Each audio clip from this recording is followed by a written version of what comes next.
Assalamualaikum warahmatullahi wabarakatuh. Alhamdulillahirabbil alamin, wassalatu wassalamu ala asrofil anbiya'i wal mursalin, sayyidina wa maulana Muhammadin wa ala alihi wa sahbihi ajma'in. Amma ba'd. Bapak-bapak, ibu-ibu dan saudara-saudara sekalian, alhamdulillah malam hari ini kita bisa dipertemukan kembali dalam episode yang kedua. Baik, kita mulai untuk episode yang kedua. Tentu saja episode kedua ini jauh lebih mengerikan daripada episode yang pertama. Kalau kemarin kita membahas dampak riba dalam perspektif akhirat, itu sesuai dengan gelar saya. Gelar S2 saya itu MAG, Magister Alam Gaib. Sekarang saya naikkan sedikit. Kita membahas dampak riba dalam perspektif ekonomi dan bisnis, sesuai dengan gelar saya. Naik sedikit ya, sekarang PhD. PhD-nya bidang ekonomi. Kalau S2 bidang alam gaib, itu sudah kita lewati. Bagaimana kita melihat dampak riba dalam perspektif ekonomi dan bisnis? Saya ingin menunjukkan, kemarin sudah kita sepakati ya, yang hadir di sini semuanya bisnismen. Oke, masih bisnismen? Apa sudah pada kapok semua? Baru satu kali pertemuan sudah tiarap semua. Hari ini kita akan melihat kenapa dalam sepak terjang bisnis kita itu untuk berkembang rasanya susah sekali. Untuk menjadi besar rasanya susah sekali. Boro-boro menjadi besar, justru malah bangkrut. Kira-kira kenapa? Padahal sudah ikut training kemana-mana. Sudah mohon maaf ya, sudah sodakoh terus. Sampai semua modalnya disodakohkan. Dan tidak ada yang kembali. Tapi insya Allah dibalas besok di akhirat, jangan khawatir. Kenapa bisnis kita tiba-tiba semakin mengkeret? Tahu ya, mengkeret ya? Ada yang tidak dari Jawa? Tolong tunjuk jari yang tidak dari Jawa. Oh ada ya? Ya, berarti saya harus menggunakan bahasa Indonesia. Mari kita lihat bersama. Saya ingin mengatakan kalau ada satu larangan dari Allah Subhanahu wa taala kok dilanggar, nanti dampaknya itu sangat luar biasa.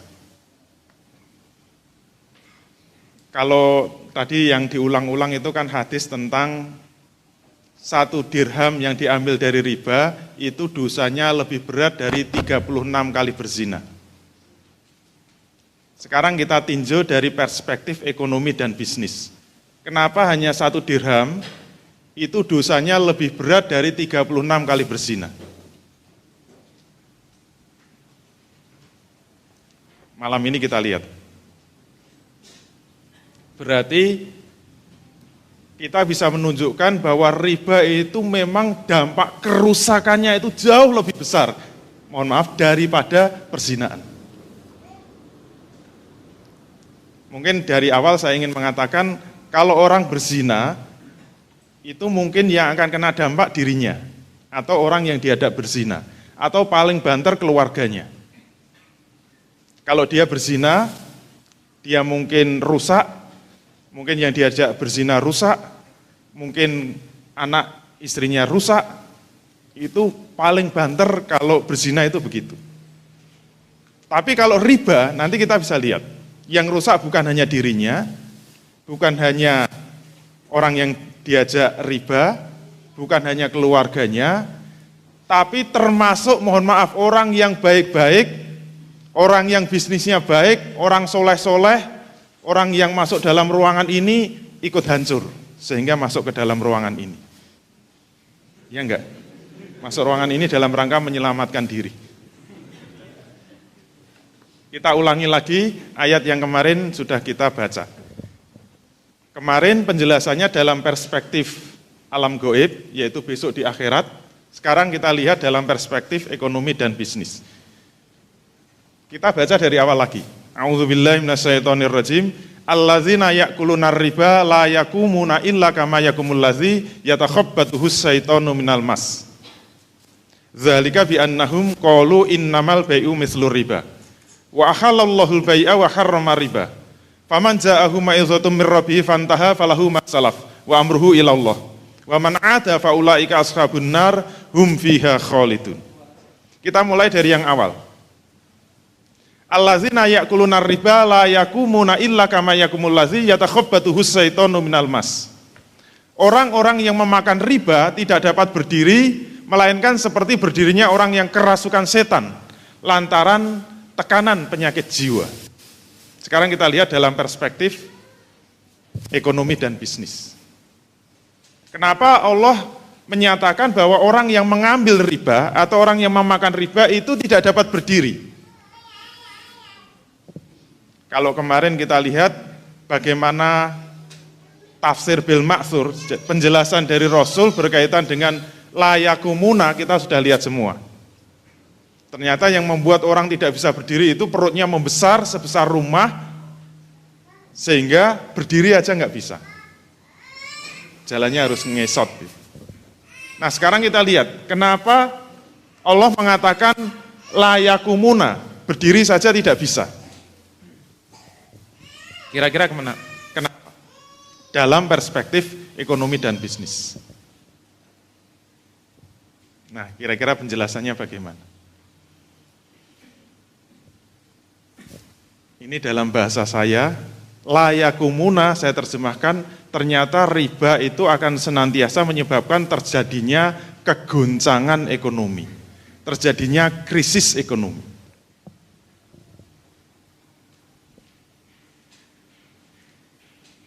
Ini penafsiran saya. Layakumuna itu ternyata gara-gara riba, ekonomi tidak pernah stabil. Krisis itu akan terus berulang-ulang. Dengan periode yang semakin dekat, semakin dekat. Kalau dulu periode krisis itu 20 tahunan. Sehingga dalam satu abad biasanya 5 kali krisis. Itu sudah dianggap oleh para ilmuwan ekonomi sebagai siklus bisnis. Siklus bisnis itu kadang naik, kadang turun, tetapi dengan masa yang cukup panjang rentangnya, kira-kira 20 tahun. Tapi pada periode berikutnya makin pendek, periodenya 10 tahunan. Ternyata setelah itu makin pendek lagi, periodenya 5 tahunan. Terakhir krisis itu 2008. Sekarang sudah 2013, kemarin sudah sempat krisis. Cuma Indonesia tidak terlalu kena dampaknya. Nah, sekarang hari ini kita melihat nilai rupiah sudah nembus 12.000. Kemarin agak naik sedikit ketika pelantikan, tapi ketika menterinya nggak diumumkan, melorot lagi. Sekarang apa hubungannya pengumuman menteri dengan nilai rupiah? Ini nanti bisa kita lihat. Nah, sekarang kita jawab, mengapa riba senantiasa menyebabkan terjadinya krisis ekonomi? Yang periodenya makin pendek, makin pendek.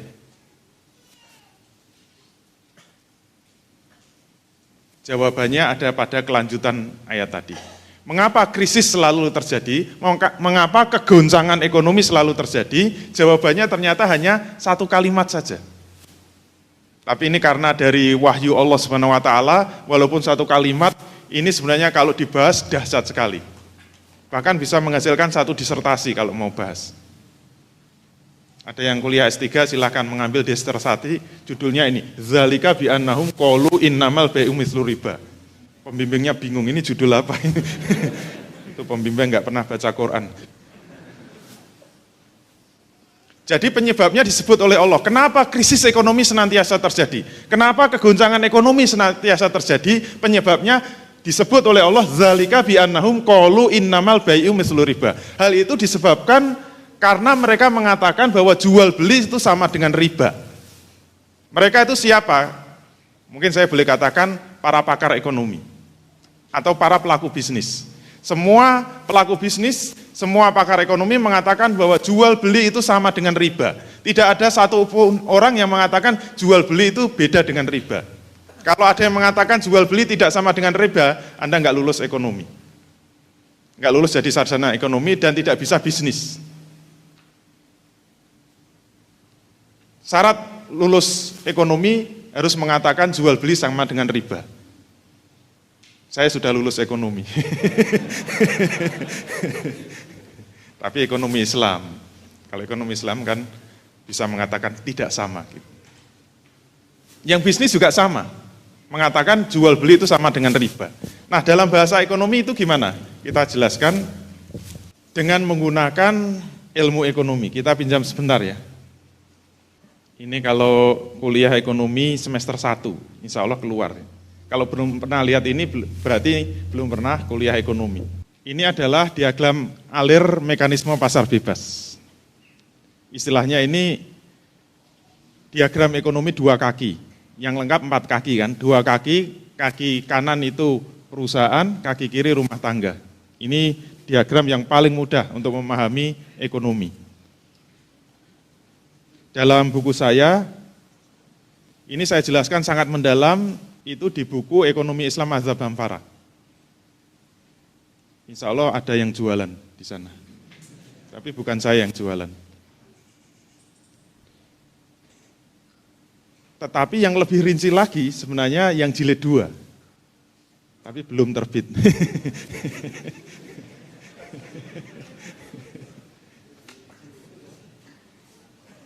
Biar semangat nulis lagi.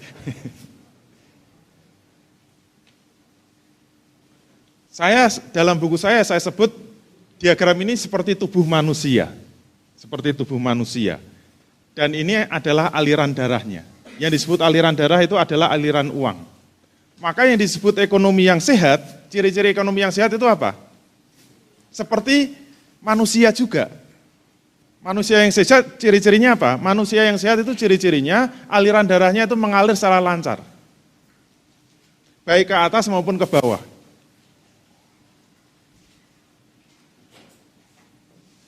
Yang disebut tidak sehat itu apa? Kalau sampai ada sumbatan, walaupun kecil, apalagi dalam otak kita. Hati-hati. Tetangga saya dulu belum subuh tiba-tiba jatuh. Saya pulang dari masjid, istrinya udah teriak-teriak, nangis-nangis, kenapa? Suaminya jatuh, tidak sadar. Saya diminta tolong, saya bawa, naik mobil saya langsung bawa ke rumah sakit. Masuk rumah sakit langsung di-scan. Otaknya di-scan ternyata pembuluh darahnya udah pecah. Beberapa udah pecah, dokter mengatakan ini kayaknya sudah sulit ditolong. Kenapa dok? Terjadi sumbatan. Jadi di dalam pembuluh darah otaknya terjadi sumbatan, darah tidak bisa melewati, akhirnya pecah. Malamnya itu tidak pamitan sama saya, karena sudah meninggal dunia. Padahal saya yang bawa capek-capek kok, yang enggak bilang terima kasih gitu kayak. Hanya karena apa? Pembuluh darahnya itu tersumbat.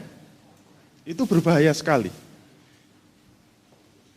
Kalau kakak saya, mungkin pernah saya ceritakan dalam episode sebelumnya, kakak ipar saya itu karena jantungnya bocor, sehingga pemompaannya itu sudah tidak kuat lagi, akhirnya darah yang dari bawah itu susah diangkat ke atas. Kalau susah diangkat ke atas, maka makin lama makin membengkak, sehingga meninggal juga. Ini kita jadikan pegangan. Apa ciri ekonomi yang sehat? Kalau aliran darah itu berjalan secara lancar, itu yang disebut aliran ekonomi yang sehat, seperti manusia. Kemudian yang disebut ekonomi yang sakit, seperti manusia juga. Kalau sampai ada yang tersumbat, apalagi nanti menimbulkan penyumbatan yang besar, penggelembungan,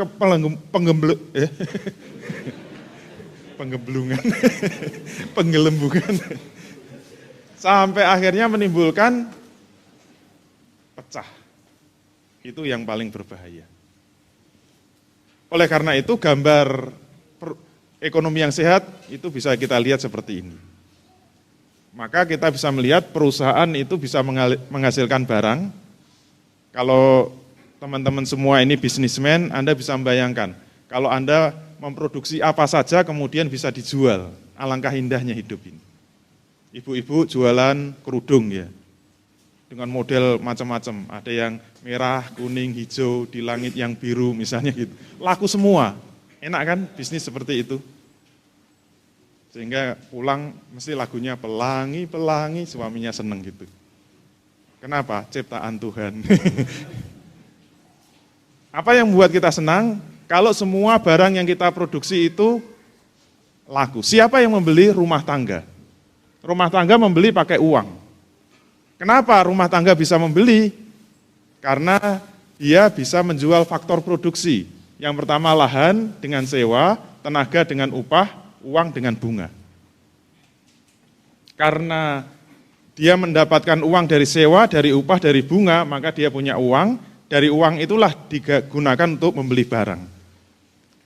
Maka Jean Baptiste Say, yang dikenal dengan hukum C, dia mengatakan bahwa selama ekonomi ini berjalan sehat, maka dia mengatakan berapapun juga barang yang dihasilkan, itu pasti ada yang membeli.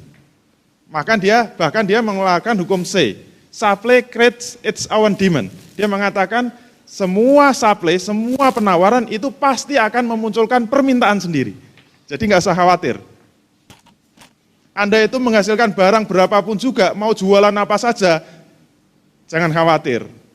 Saya mengatakan pasti ada yang membeli. Kenapa? Karena ini perputaran uang secara sehat. Gak ada yang lari kan, uang mau lari kemana?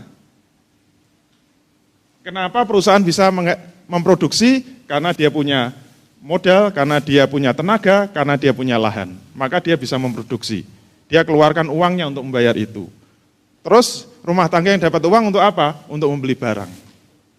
Selama perputaran ini jalan terus, maka orang kapitalis mengatakan cukup fokus ke sini saja. Kalau ingin seluruh negara itu makmur sejahtera, caranya gimana? Fokus kepada produksi. Silahkan tingkatkan produksi, tingkatkan produksi, tingkatkan produksi. Berapapun produk yang Anda hasilkan, berapapun barang dan jasa yang Anda hasilkan, jangan khawatir, pasti ada yang membeli. Maka yang disebut negara itu akan mengalami peningkatan kesejahteraan, mengalami peningkatan kemakmuran kalau ada peningkatan produksi. Dan peningkatan produksi dari mana? Kalau seluruh rakyatnya itu rajin menabung, jujur dan tidak sombong. Kira-kira begitu. Nasihatnya Adam Smith. Akumulasi kapital. Jadi Adam Smith cukup mengatakan yang penting seluruh warga negara itu jangan menyimpan uangnya di bawah bantal. Jangan sampai membuat uang itu berhenti. Kalau ada yang berhenti itu sumbatan, membuat ekonomi tidak sehat. Maka semua yang punya uang tolong diinvestasikan. Semua yang punya uang tolong diinvestasikan di sektor real. Itu nasihat awalnya dulu begitu. Kalau semua rajin berinvestasi, maka ini akan terjadi peningkatan produksi. Kalau produksi naik, itu pasti akan menyerap tenaga kerja. Kalau tenaga kerja itu terserap, pengangguran akan turun, pendapatan akan naik. Kalau seluruh negara pendapatan naik, maka seluruh negara akan makmur sejahtera. Sekian, terima kasih. Oke, sampai di sini nggak ada masalah kan? Kalau kita belajar ekonomi, diterangkan dosennya seperti ini, insya Allah nggak ada masalah. Maka kalau kita pelaku bisnis, yang kita pikir cuma apa? Yang kita pikir cuma satu, berproduksi, berproduksi, dan berproduksi. Maka kalau ada yang mengatakan, saya sudah memproduksi kok nggak laku. Kenapa? Bukan berarti tidak ada yang membeli. Maka nasihatnya, ya ganti saja produknya. Mungkin produknya tidak ada yang meminta.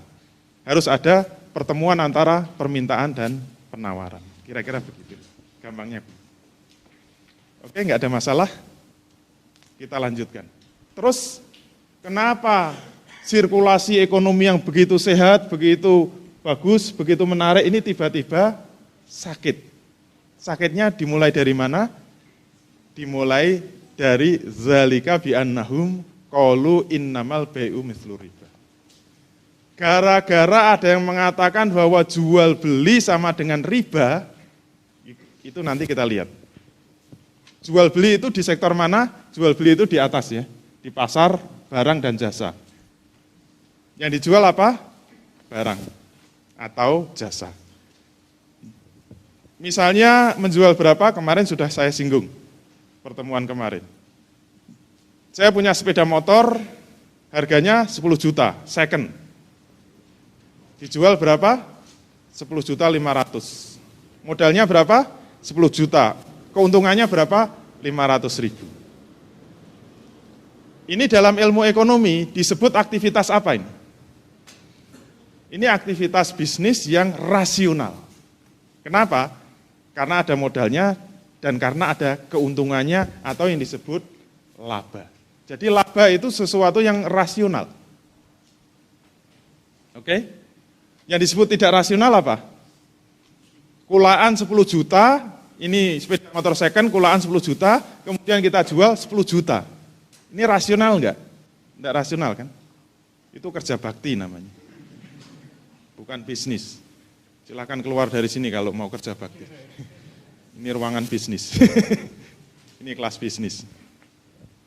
Padahal kalau naik kereta api kelas bisnis enggak terlalu menarik. Kelas eksekutif. Oke, berarti laba itu sesuatu yang rasional. Contoh kedua, kemudian kalau kita punya lahan, kemudian akan digunakan oleh pebisnis. Silahkan pakai, tapi 1 bulan bayar sewa 500.000. Rasional enggak itu? Rasional. Berarti uang sewa itu kompensasi dari lahan yang disewakan. Oke? Berarti sewa sesuatu yang logis. Yang ketiga, kalau kita punya tenaga, kita kerja 1 bulan, jaga toko, terus digaji 500.000, rasional kan? Rasional, itu upah. Yang disebut tidak rasional apa? Kita jaga toko sebulan, dibayar nggak mau. Udahlah, nggak usah gitu. Saya baik hati, jujur dan tidak sombong. Itu tidak rasional. Seperti juga tadi punya lahan dipakai untuk toko, silahkan pakai. Kemudian didirikan toko, dibayar uang sewa. Oh nggak usah. Gitu. Saya baik hati, jujur dan tidak sombong. Itu tidak rasional. Yang terakhir apa? Kalau kita punya duit 10 juta, kemudian kita pinjamkan, baliknya berapa? 10.500.000 per bulan. Rasional? Rasional. Itulah yang disebut bunga. Yang disebut tidak rasional apa? Kita punya uang 10 juta, dipinjam, kembalikannya berapa? Tetap 10 juta. Ditambahi, jangan, enggak usah. Kenapa? Saya baik hati, jujur dan tidak sombong. Jawabannya sama. Berarti apa? Tidak rasional. Kesimpulannya apa? Kesimpulannya laba, sewa, upah, dan bunga itu dianggap sama. Kesimpulannya apa? Zalika bi annahum qalu innamal bai'u mithlu riba. Itu disebabkan karena mereka mengatakan bahwa laba, sewa, upah, dan bunga itu sama. Siapa yang bilang tidak sama enggak lulus ekonomi. Enggak lulus bisnis. Berarti fakultas kerja bakti, bukan fakultas ekonomi. Dan Allah tentu tahu bahwa semua pakar ekonomi mengatakan jual beli sama dengan riba di sini. Terus kalau sudah begini mau apa? Ternyata menurut pandangan Islam, kalau orang mengambil laba dianggap halal. Orang mengambil sewa dianggap halal. Orang mengambil upah dianggap halal. Satu-satunya yang tidak apa? Ayatnya kelanjutannya apa? Wa ahallallahul bai'a wa harrama riba. Allah telah menghalalkan jual beli dan mengharamkan riba. Kemarin sudah kita bahas bahwa riba sama dengan bunga. Ini aneh. Satu-satunya pendapat yang mengatakan bahwa jual beli tidak sama dengan riba itu hanya Quran. Kalau yang lain dianggap sama. Quran mengatakan wa ahallallahul bai'a wa harrama riba. Allah menghalalkan jual beli dan mengharamkan riba. Dan ini kalau dilanggar, kita kotaki. Begitu ini dilanggar, ternyata bunga ini nuwakal betul ini. Karena perempuan bunga ini.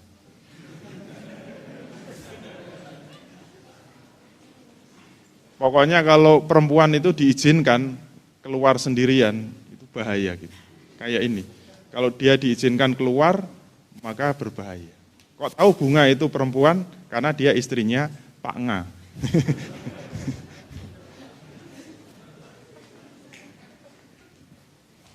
Kalau bunga itu dibolehkan, langsung berkembang sendiri menjadi pasar keuangan. Dulu pasar kan cuma dua. Ini adalah pasar barang, masih ingat ya. Kemudian pasar yang kedua, pasar faktor produksi. Teori awalnya begitu. Ternyata begitu bunga itu dibolehkan, dia itu lari sendiri. Dia itu bikin pasar sendiri. Mentang-mentang ibu-ibu, dia bikin pasar sendiri. Namanya apa? Pasar keuangan. Walaupun ibu-ibu larinya lebih kenceng dari bapak-bapak. Kita lihat bagaimana perkembangannya. Begitu bunga dibolehkan, akan muncul sebuah lembaga baru yang sebelumnya tidak ada. Lembaganya apa namanya? Lembaga perbankan. Kenapa harus muncul lembaga perbankan? Penyebabnya cuma satu, karena bunga itu boleh. Dan yang menangkap peluang ini siapa? Orang Yahudi. Silakan dilacak sejarahnya. Siapa yang pertama kali punya ide membuat bank itu siapa? Bukan Bank Samiun, ternyata orang Yahudi. Begitu bunga dibolehkan, ini peluang bisnis. Saya pernah baca ceritanya kenapa ide bisnis ini muncul. Sebenarnya itu gara-gara dulu orang Yahudi di Eropa itu ditindas oleh orang Eropa. Kenapa mereka ditindas? Ya karena kelakuannya orang Yahudi itu sendiri. Orang Yahudi itu kalau bisnis, kalau dengan sesama Yahudi, dia itu jujur, amanah. Tetapi kalau dengan selain Yahudi, pasti dia akan curang. Karena selain Yahudi bukan manusia. Dianggap bangsa kera. Ini ada yang dari Yahudi? Enggak ada. Wahai kera sekalian. Yang ngomong Yahudi, berarti saya Yahudi. Karena orang Yahudi itu kesana kemari disingkirkan, kesana kemari disingkirkan. Akhirnya bisnis apa saja itu disingkirkan. Nah orang kalau kejepit, orang kalau kepepet, itu biasanya ikut Islamic Business Coaching. Itu di Eropa sana, Yahudi Business Coaching.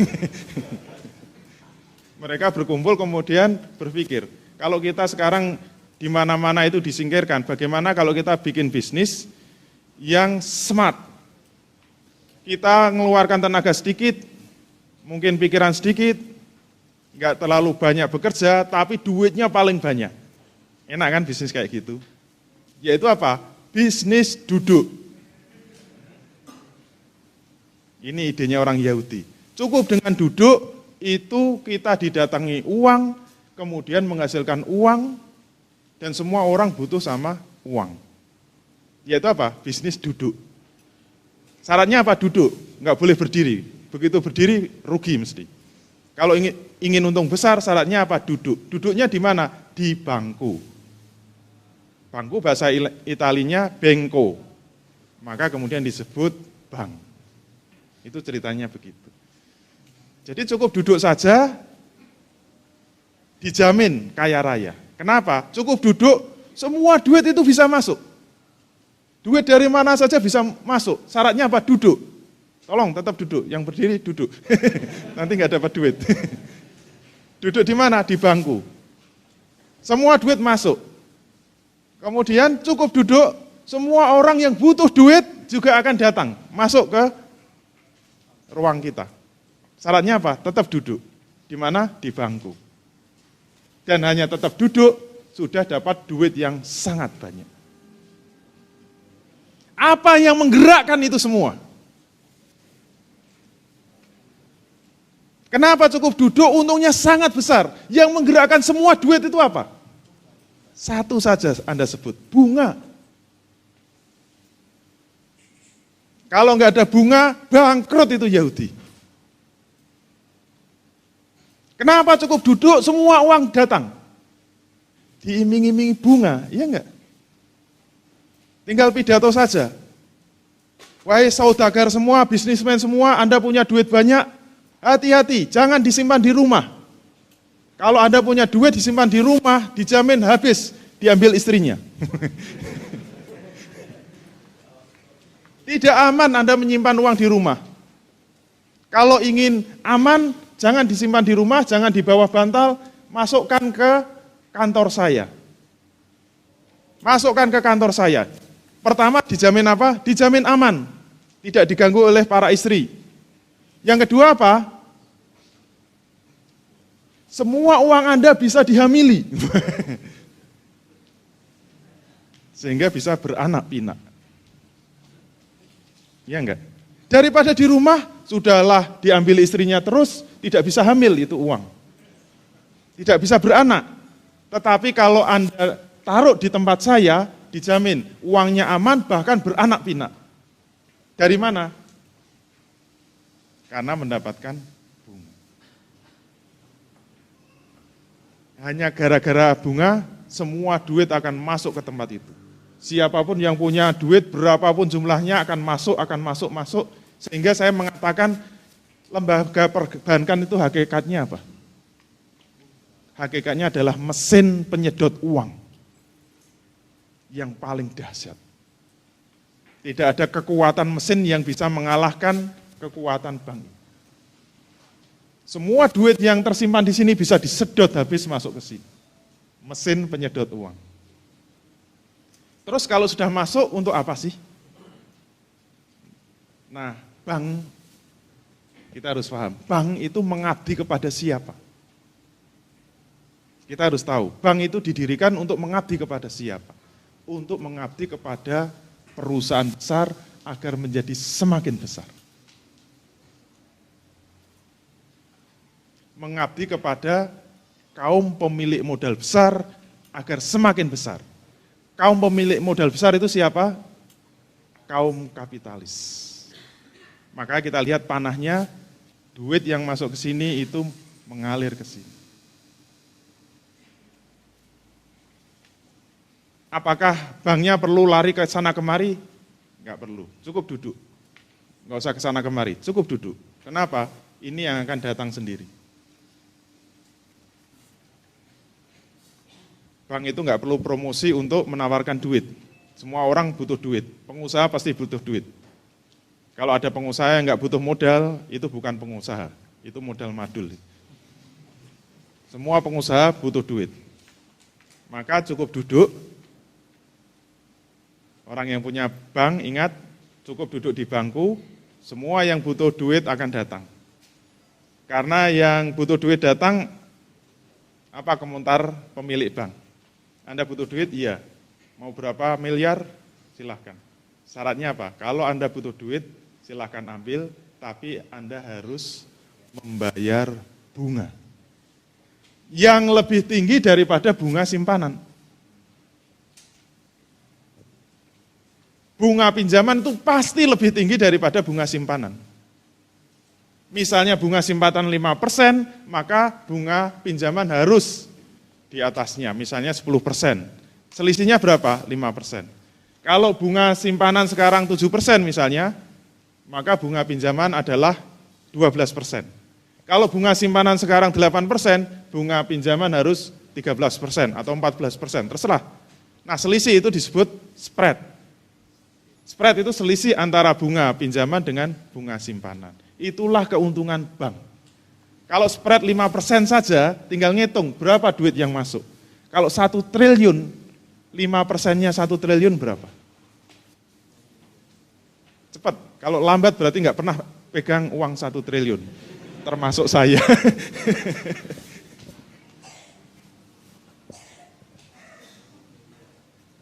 Berapa? 50 miliar, cuma duduk-duduk dapat 50 miliar.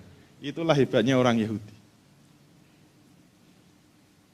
Sangat cerdas, dia punya ide. Hanya duduk saja dapat berapa? 50 miliar. Syaratnya apa? Jangan berdiri, cukup duduk. Duduk di mana? Di bangku. Oke, sudah kenyang? Sudah cukup? Tidak ada kata cukup bagi perusahaan kapitalis. Ini baru pasar keuangan tahap 1.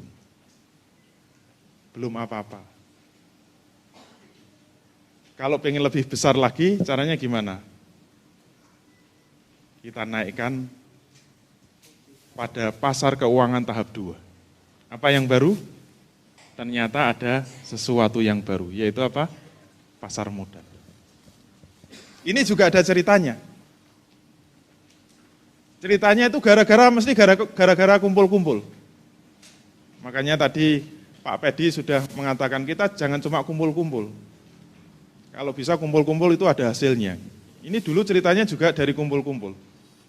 Tapi kumpul-kumpulnya itu di rumah juragan besar, namanya Tuan Bors. Tuan Bors.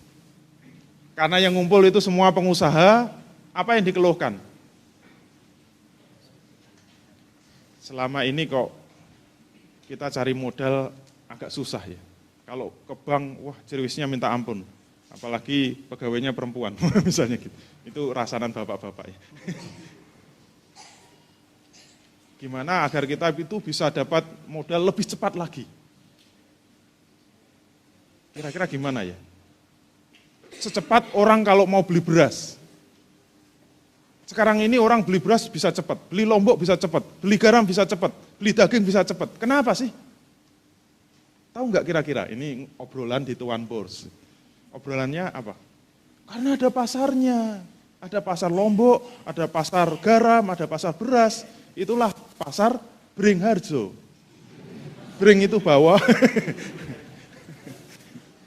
Oh gitu. Nah kalau semuanya bisa cepat karena ada pasarnya, kenapa kita ini para pengusaha yang butuh modal, kalau pengen dapat modal cepat, kenapa kita tidak bikin pasar sendiri? Pasar apa? Pasar modal. Gimana? Setuju? Setuju. Karena dibuat di rumahnya Tuan Bors, maka kita sebut pasar bursa. Nah itu asal muasal. Jadi kenapa disebut pasar bursa itu karena dibuat di rumah Tuan Bors. Sejarahnya begitu.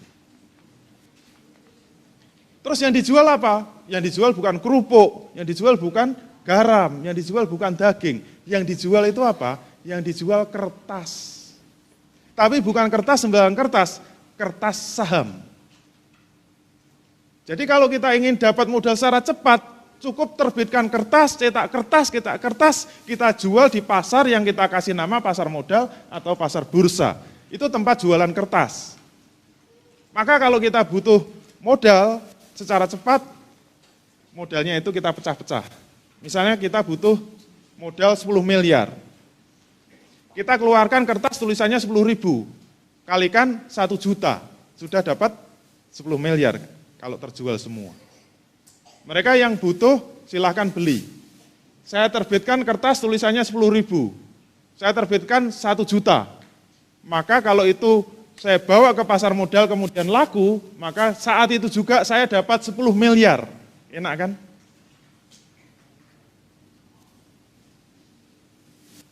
Sekarang pertanyaannya, kepada siapa pasar modal ini akan mengabdi? Jawabnya sama, kepada perusahaan sehingga perusahaan ini menjadi lebih besar lagi. Bedanya apa? Kalau pasar modal, kalau perbankan itu iming-imingnya bunga, kalau pasar modal iming-imingnya dividen. Dividen itu bagi hasil. Inilah yang disebut pasar keuangan tahap 2. Sudah mulai melihat, ibarat orang yang sehat tadi, sudah ada mulai pembengkakan di mana? Di area bagian bawah. Sudah cukup? Sudah kenyang? Belum. Saya pernah membaca bukunya Schumacher, judulnya Small is Beautiful. Ternyata itu buku kritik yang keras terhadap kapitalisme.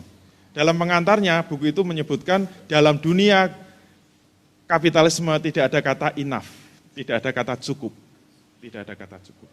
Kalau ada seorang direktur atau CEO sebuah perusahaan, dia mengatakan cukup, maka dia langsung dipecat. Kenapa? Dia gagal. Dalam dunia bisnis, dalam dunia perusahaan, dalam dunia kapitalisme, yang disebut sukses harus tumbuh, harus tumbuh, harus tumbuh. Tidak ada kata cukup. Kalau Anda bilang cukup, saya pecat. Itu kata Schumacher. Small is beautiful. Maka kalau saya tanya sudah cukup? Belum, berarti Anda kapitalis sejati. Harus semakin besar, semakin besar. Sudah punya lembaga perbankan, sudah punya pasar modal, ini mesinnya sudah double blower ini. Penyedotnya sudah sangat kenceng. Sudah cukup? Ternyata bagi orang kapitalis belum, masih ada perkembangan tahap 3. Apa yang baru? Nah, ternyata muncul yang baru yaitu pasar sekunder. Pengen tahu pasar sekunder itu di mana? Di TVRI, pasar sekunder. Karena khusus jual mobil second. Disebut pasar sekunder karena hanya menjual barang-barang second.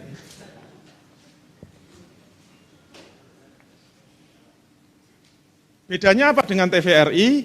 Bedanya kalau pasar sekunder ini khusus menjual saham-saham second, bukan mobil second, tapi ini khusus menjual saham-saham second. Kok harus memunculkan pasar sekunder itu untuk apa sih? Ternyata semua pemegang saham itu ngantuk. Pegang kertas ini untuk apa? Udah ngantuk, panas lagi, untuk kipas-kipas akhirnya gitu. Bosen kan? Kenapa? Dividen itu dibagi setahun sekali. Tutup buku perusahaan itu setahun sekali. Kalau Anda nunggu dividen, itu nunggu setahun, namanya dividen itu bagi hasil. Bisa untung, bisa rugi. Capek deh, suruh kipas-kipas terus. Akhirnya mulai nggak laku ini pasar modal. Sehingga orang-orang kapitalis mulai mikir, ini kalau nggak laku terus gimana? Orang sudah mulai menjauhi pasar modal. Maka kita harus membuat TVRI, saingan TVRI, yaitu membuat pasar sekunder. Khusus menjual saham-saham second, yaitu apa? Saham yang sudah dibeli di pasar primer, di pasar modal, misalnya hari ini saya beli 1 juta lembar, saya keluar 10 miliar, oke? Kalau saya nunggu setahun lagi, baru saya lihat saya dapat untung berapa, terlalu lama. Maka kalau dibuka pasar sekunder, hari ini saya beli 10 miliar, saya dapat 1 juta lembar saham, besok saya sudah bisa nongkrong di pasar sekunder, saingannya TVRI. Nongkrong lihat apa? Lihat harga saham saya. Saya kemarin beli 10 ribu per lembar. Sekarang saya tunggu, naik apa turun. Kalau besoknya naik 10.100, berarti naik 100 rupiah. Besar apa kecil? Kecil ya, 100 rupiah. Tapi yang saya pegang berapa? 1 juta lembar. Naik 100 rupiah, dalam waktu 1 hari naik 100 rupiah. Saya jual semua saham saya. 1 juta lembar, kalau laku, 1 hari saya untung berapa? 100 juta rupiah. Hanya dalam waktu 1 hari. Keren enggak? Keren kan? Ada bisnis 1 hari menghasilkan 100 juta. Itulah yang disebut capital gain. Dan capital gain larinya kemana? Ternyata menggelembung di kaki. Tidak terinvestasi di perusahaan. Kenapa? Begitu saya dapat untung 100 juta, saya sudah masih pegang berapa? 10 miliar kan? Nanti saya nunggu nongkrong lagi di saingannya TVRI tadi, kalau sahamnya turun. Tiba-tiba turun menjadi 10.000 kurang 100. Atau jadi 10.000 lagi. Ini saatnya saya beli lagi. Saya beli lagi 1 juta lembar. Balik lagi kan? Ke sini lagi. Nanti saya jual lagi, dapat capital gain lagi. Nanti saya beli lagi. Saya jual lagi, dapat capital gain lagi.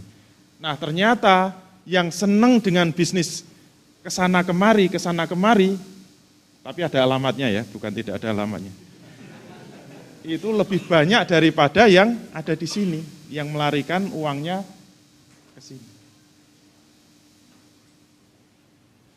Artinya antara duit yang benar-benar dibeli untuk saham perdana dan duitnya itu terinvestasi langsung ke perusahaan dengan yang dibuat main-main di lantai bursa itu lebih banyak yang digunakan di lantai bursa. Ini adalah pasar keuangan tahap 3. Sudah kenyang? Belum. Namanya juga kapitalis. Kapitalis kupluan. Soalnya ada yang pakai kopiah. Terus kalau masih belum kenyang, apa yang baru kita lihat? Tahap 4. Pasar keuangan tahap 4. Yang baru apa? Ternyata ada pasar derivatif. Ini lebih menarik lagi daripada pasar sekunder. Kalau pasar sekunder tadi apa? Cuma jual beli barang second, enggak keren itu. Kalau pasar derivatif lebih keren lagi. Ada apa? Ada tegang-tegangnya gitu. Biasanya orang kalau kenapa film horor itu disukai? Gitu. Kok enggak percintaan terus gitu. Malah film percintaan enggak disukai, film horor malah disukai. Kenapa? Ada ketegangannya kan, menarikkannya di situ. Demikian juga orang kalau mau terjun di pasar derivatif, ini menariknya apa? Ada ketegangannya. Contoh transaksi derivatif yang paling sederhana itu apa? Misalnya yang disebut short sale. Saya beli saham, harganya berapa? 10.000. Beli berapa? 1 juta. Oke? Apa bedanya dengan pasar sekunder? Kalau derivatif lebih keren lagi. Saya beli 1 juta lembar saham, per lembar harganya 10.000. Setuju? Setuju. Tapi penyerahannya jangan sekarang. Penyerahannya nanti 1 minggu lagi. Kok nunggu 1 minggu lagi? Ada ketegangannya. Yang menarik itu ketegangannya ini. Kenapa? Diserahkan seminggu lagi, itu ada kemungkinan apa? Harga saham bisa naik, harga saham bisa turun. Begitu nanti seminggu lagi diserahkan, kok harga saham naik, mesti ada satu pihak yang langsung untung besar, dan ada satu pihak yang langsung rugi besar. Ketika barang itu diserahkan. Lebih menarik kan? Lebih menarik. Karena ada unsur spekulasinya. Sebenarnya pasar derivatif itu dulu-dulunya dimunculkan karena bisnis itu menghadapi situasi yang tidak pasti. Misalnya saja kita mau ekspor impor. Yang tidak pasti dari ekspor impor itu apa? Valuta asing kan? Harga dolar kadang-kadang naik, harga dolar kadang-kadang turun. Saya kalau tidak pasti ini bisa bangkrut itu. Maka bagaimana agar pasti? Maka kita bisa membeli dolar untuk kepentingan ekspor bulan depan misalnya, atau untuk kepentingan impor bulan depan, tapi sudah kita transaksikan hari ini, tapi penyerahannya 1 bulan lagi, dengan harga hari ini. Itu namanya lindung nilai, hedging. Supaya apa? Supaya aman. Pokoknya hari ini sudah kita transaksikan, sudah deal hari ini dengan harga sekarang, tapi penyerahannya 1 bulan lagi. Kenapa? Untuk kepentingan nanti saya harus ngimpor bulan depan. Daripada saya pusing-pusing nanti harganya tidak jelas harga dolarnya, lebih baik saya pastikan hari ini. Walaupun mahal sedikit nggak apa-apa. Karena yang jual nggak mau resiko juga kan. Itu hedging kan. Asal muasalnya bagus kan. Asal muasalnya transaksi derivatif itu begitu. Tetapi kemudian ada peluang yang menegangkan tadi kan. Sehingga nggak ada tujuan ekspor impor, pokoknya siapa yang mau main sama saya. Untuk mendapatkan apa? Ternyata kembalinya untuk mendapatkan capital gain. Itu asal muasalnya transaksi derivatif yang sederhana. Ternyata perkembangan berikutnya transaksi derivatif ini menjadi semakin kompleks.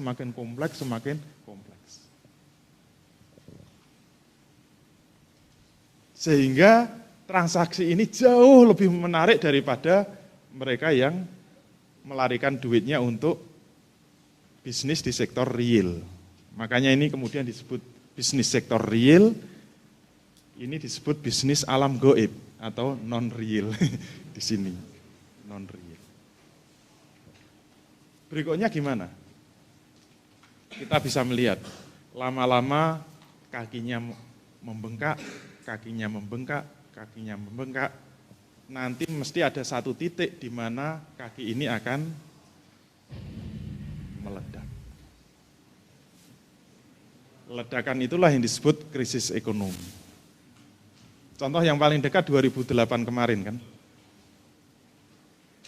Kenapa terjadi ledakan? Ini mesti berujung dari sini. Karena ini semua pasar keuangan, kalau yang sempat mencermati perjalanan krisis 2008, itu puncaknya kan di Amerika.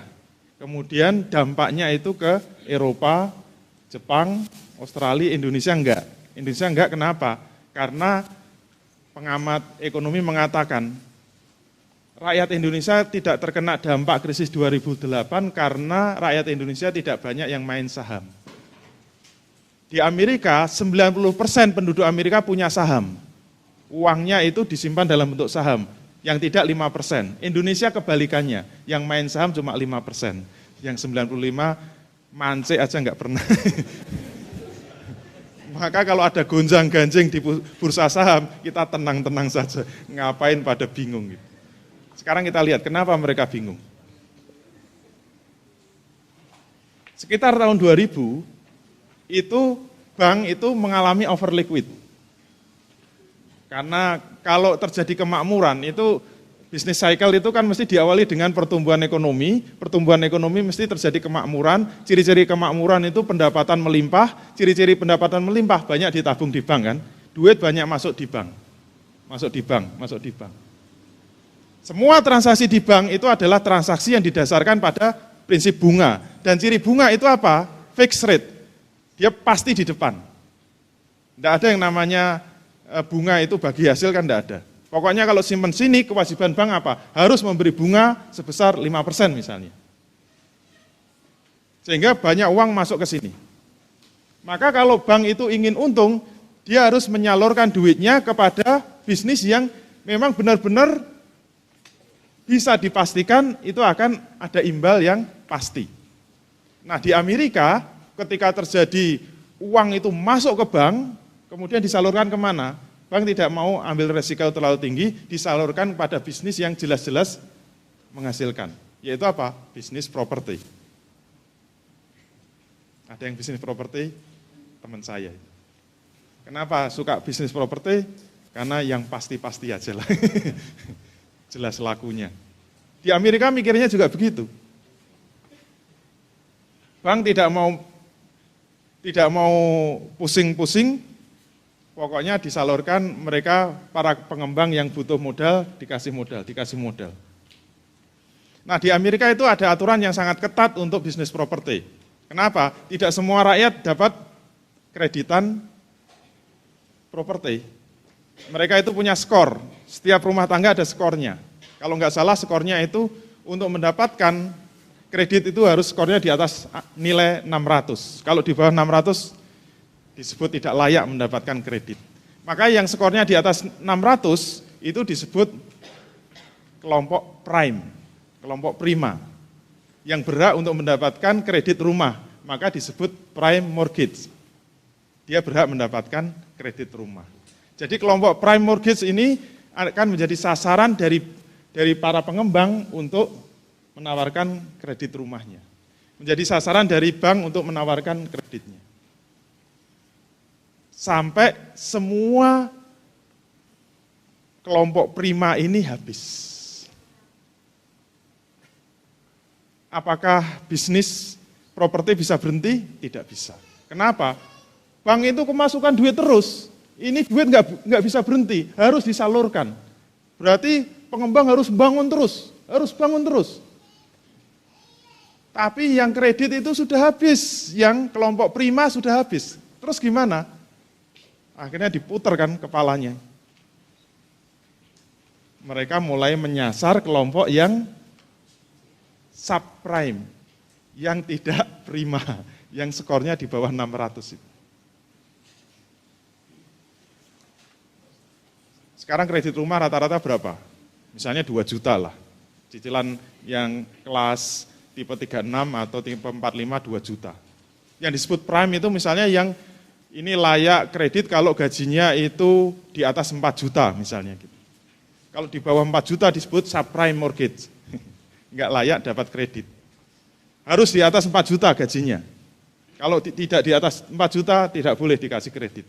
Ternyata yang gajinya di atas 4 juta sudah habis.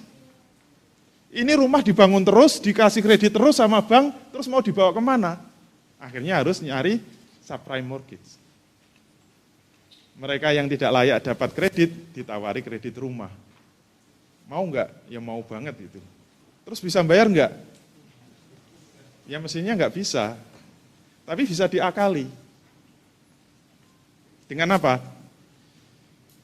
Dengan kredit bunga lunak selama 3 tahun pertama. Nanti setelah 3 tahun, langsung bunganya dilipatkan. Kalau di Indonesia dulu pernah tapi tidak di perumahan, kredit mobil. Mungkin pernah ada yang didatangi, karena saya pernah didatangi. Karena lihat mobil saya keluaran TVRI. Dirayu sama kredit yang mau ngasih kredit ini. Pak, mobilnya kok masa second terus, gimana kalau beli mobil baru? Wah, saya nggak punya duit. Saya kasih fasilitas kredit. Kalau untuk kreditnya berapa? Dihitung-hitung. Ternyata sebulan itu 4 juta. Kredit mobil sebulan 4 juta. Lihat gaji saya. Karena saya mengajarkan, ini rahasia nanti dihapus ya. Gaji saya ini lihat slipnya, 4 juta per bulan. Yang lain-lain rahasia. Lah saya makan apa kalau semua penghasilan saya 4 juta untuk kredit semua? Jangan khawatir Pak, ini ada kredit setengah harga. Caranya gimana? Caranya, 3 tahun pertama itu harga mobil dianggap separuhnya. Saya dulu ingat waktu itu mobil yang sejuta umat itu harganya 120 juta. Waktu itu saya pasti tawari. Sehingga ini kredit 3 tahun pertama dianggap berapa? Harga mobilnya 60 juta. Oke, kalau 60 juta itu kreditnya cuma 2 juta, nanti cicilannya 2 juta. Kuat kan Pak? Nah kalau gajinya 4 juta, 2 juta masih masuk Pak. Tapi 3 tahun saja. Jadi Bapak nanti 3 tahun menyelesaikan kredit 60 juta dengan cicilan 2 juta per bulan. Nanti setelah masuk tahun keempat, hanya 1 tahun Bapak harus menyelesaikan 60 juta sisanya. Itu harus diselesaikan 1 tahun. Kuat enggak? Ya enggak kuat. Itu kredit apa pembunuhan. Tapi dia pinter ngasih nasihat. Jangan khawatir Pak. Kalau masuk tahun ketiga Bapak enggak kuat nyicil 60 juta dalam waktu 1 tahun. Cara menyelesaikannya gampang. Jual saja mobilnya. Itu mobil 3 tahun masih laku lah, barang 100 juta masih laku. Kalau laku 100 juta, utangnya kurang berapa Pak? 60 juta. Sisanya berapa? 40 juta. Masih ada sisa 40 juta kan Pak? Bisa untuk kredit lagi Pak. Diajari kayak gitu. Itu di Amerika berlaku kayak gitu, tetapi hanya untuk perumahan. Sehingga semua yang subprime mortgage itu mau, tapi kalau di Amerika tidak 3 tahun, tapi 2 tahun. Sehingga rame-rame subprime mortgage itu dikasih fasilitas kredit dan mereka bisa mencicil dengan mantap, normal, dan selesai, 2 tahun selesai. Tapi begitu masuk tahun ketiga, semuanya macet kan, nggak ada yang bisa jual. Tapi kenapa tetap dilakukan? Tadi solusinya apa? Dijual saja kan? Nggak ada masalah kan? Nanti kalau 2 tahun nggak ada yang bisa nyicil, rumahnya dijual kan selesai gitu. Nanti bisa untuk kredit lagi. Oke, selesai masalah? Pertanyaannya, kalau 2 tahun macet nggak bisa nyicil, dijual sopo sing tuku. Gitu. Yang beli siapa? Kenapa? Prime mortgage-nya sudah habis. Mereka sudah beli rumah semua. Yang beli siapa?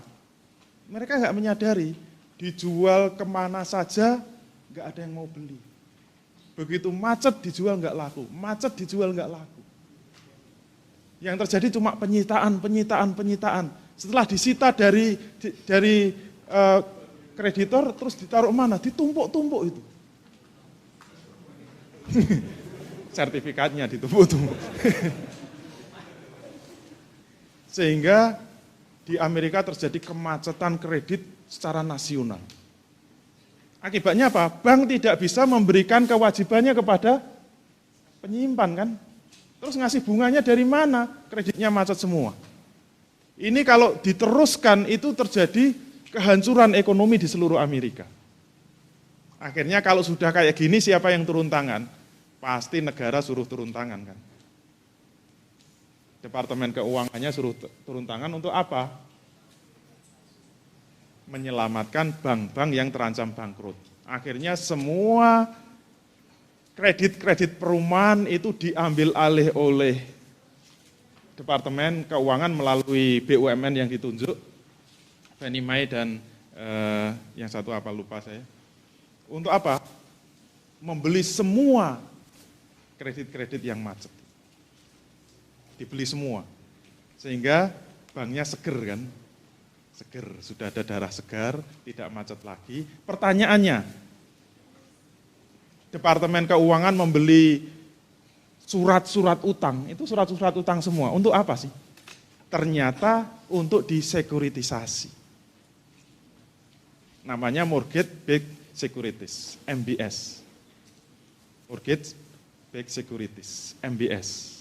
Untuk apa? Ternyata MBS itu bisa dijual ke pasar derivatif.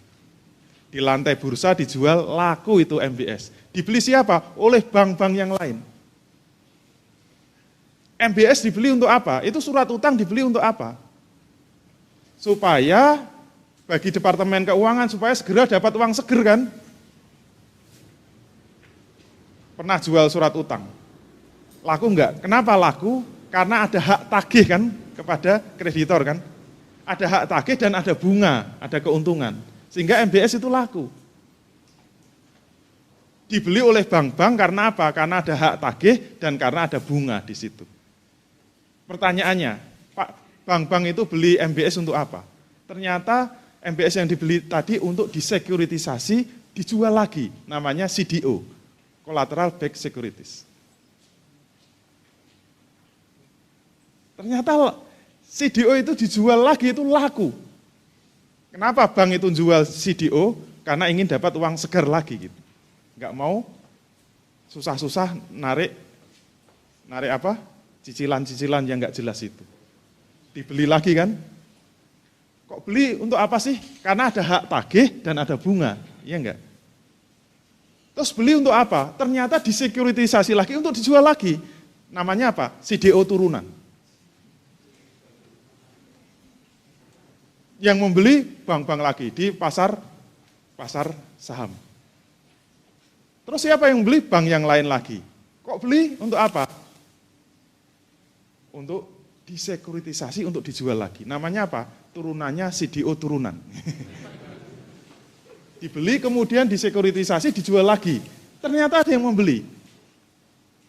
Untuk apa? Disekuritisasi untuk dijual lagi. Namanya apa? Turunannya turunan CDO turunan. Gitu loh. Dibeli lagi, dijual lagi, namanya apa? Turunan CDO turunan. Itu mesti ada titik berhentinya. Kata Adi Warman Karim, itu sampai 7 turunan. Makanya jangan sampai kita turunan yang ke-8, biasanya miskin.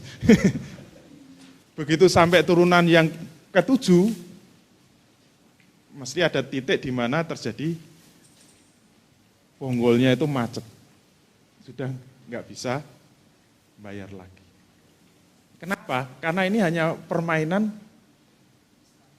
lantai bursa saja. Sehingga kuncinya apa? Jangan sampai ketahuan.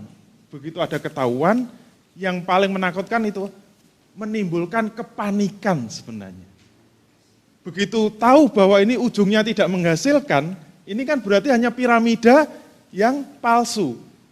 Kayak money game itu, persis money game.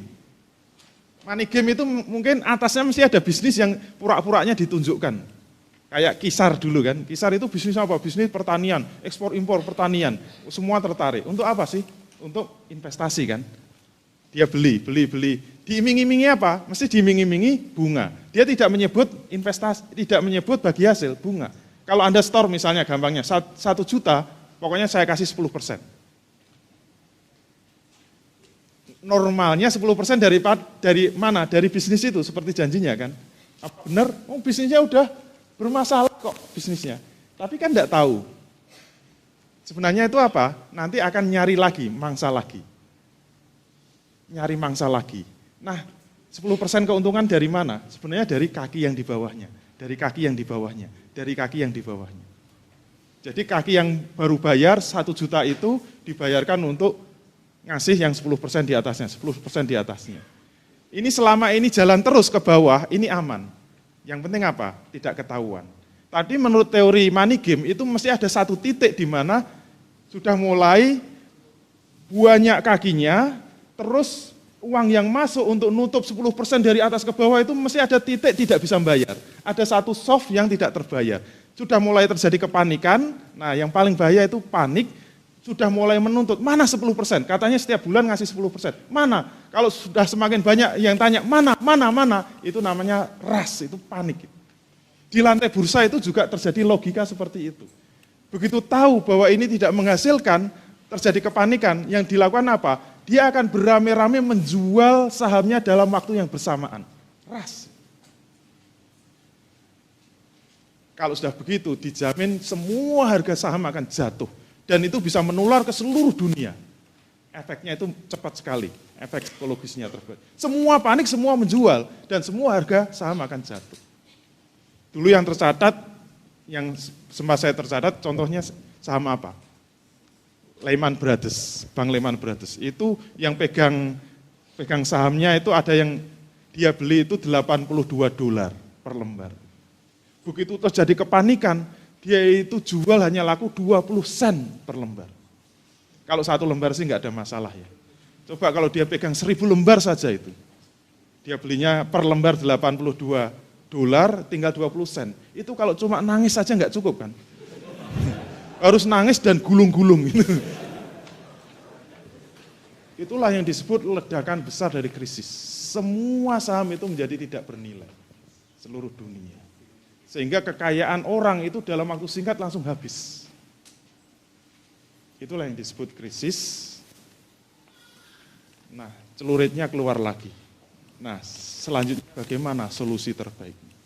Jangan kemana-mana, tetaplah bersama kami. Kita ikuti segmen berikutnya. Namanya sinetron harus bersambung. Terima kasih Anda telah menyaksikan tayangan persembahan Pengusaha Rindu Syariah. Silahkan hadiri acara-acara yang kami buat seperti Islamic Business Coaching, di mana kita dapat mempelajari kerangka berbisnis Islam, kemudian Islamic Business Sharing, di mana kita bisa belajar kepada pengusaha yang telah menerapkan bisnis syariah, Fikih Bisnis Islam, di mana kita bisa bertanya dan memecahkan permasalahan-permasalahan bisnis kontemporer, dan Muslimpreneur Power Camp, di mana kita akan termotivasi untuk menjadi pejuang syariah dalam berwirausaha. Sampai ketemu di pertemuan berikutnya. Wassalamualaikum warahmatullahi wabarakatuh.